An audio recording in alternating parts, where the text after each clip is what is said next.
Richard Antonio Carapaz Montenegro was born on May 29, 1993, in the small town of Carchi in Ecuador. Growing up in the rural Andes, Carapaz was surrounded by the steep, rugged terrain that would later help shape his cycling career. The region's mountainous environment gave him a natural advantage when it came to climbing, a skill that would define his career in the sport. From a young age, Carapaz showed a strong passion for sports, initially focusing on football before transitioning to cycling in his teenage years. Inspired by the cycling successes of riders from South America, particularly those from Colombia, Carapaz quickly fell in love with the sport. At the age of 14, he joined a local cycling club, and his talent was soon recognized. His strength in the mountains, combined with his relentless work ethic, quickly set him apart from his peers. By his late teens, Carapaz had already begun to show promise in amateur races across Ecuador, winning several national titles and impressing coaches and teammates alike. Carapaz's early career was supported by the Federación Ecuatoriana de Ciclismo and other local organizations, who provided him with the opportunity to compete in regional and international races. His big break came in 2013 when he was invited to participate in the Vuelta a Ecuador, where he made a strong impression. This performance attracted the attention of professional teams, and in 2014, Carapaz made his move to the professional ranks by joining the Movistar team, one of the top cycling squads in the world.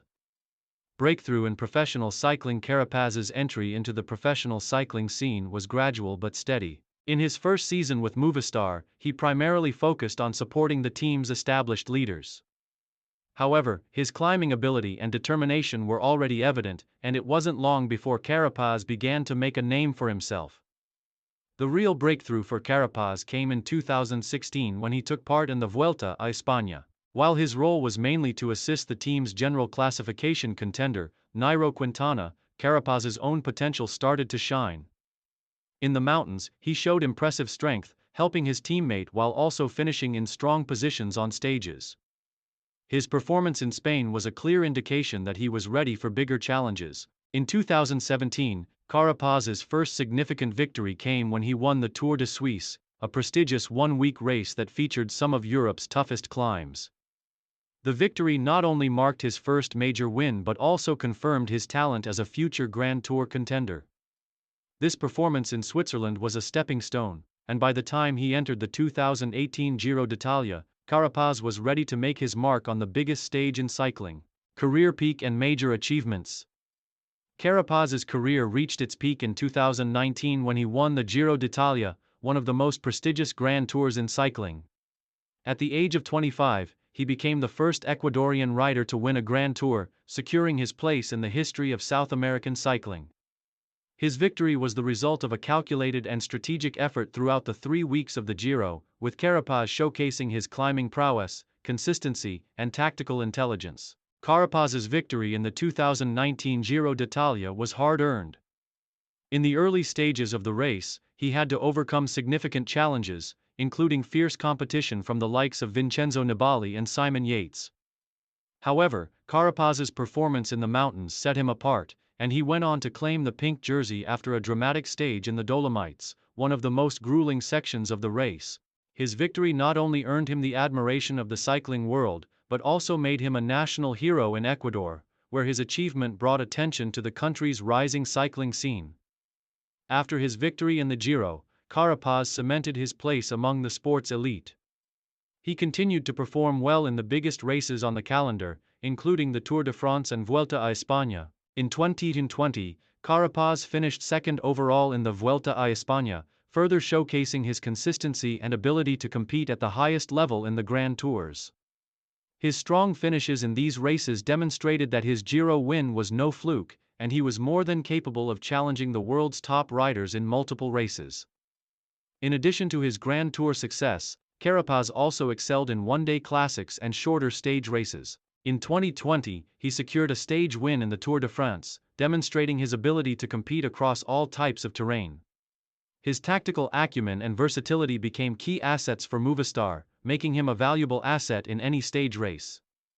In 2021, Carapaz continued to perform at the highest level, finishing third overall in the Tour de France, a performance that solidified his reputation as one of the best general classification riders in the world.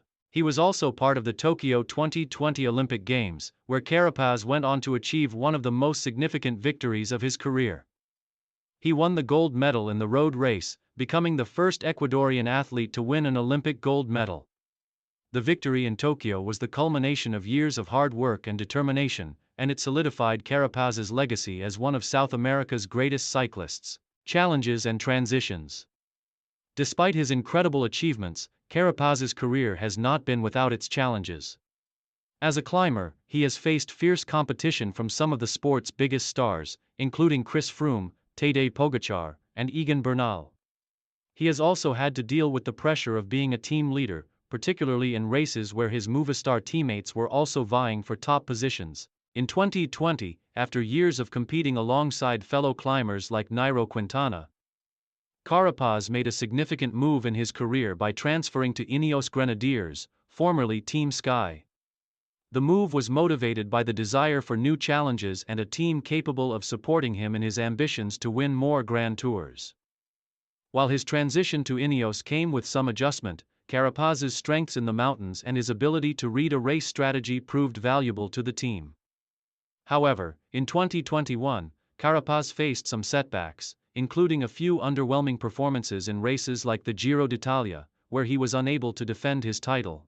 Still, he remained one of the most consistent and feared competitors in the sport, continually finishing in the top positions of major races.